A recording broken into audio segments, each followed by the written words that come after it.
Divide 978 by 6 in long division method. 6 times 1 is 6. On subtracting we get 3. So now this 3 is less than 6. So we put down this 7 and it is 37. 6 times 6 is 36. On subtracting we get 1. So again this 1 is less than 6.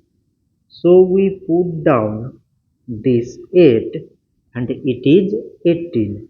6 times 3 is 18. On subtracting we get 0. So 978 divided by 6 is 163. So this much for today and thanks for watching.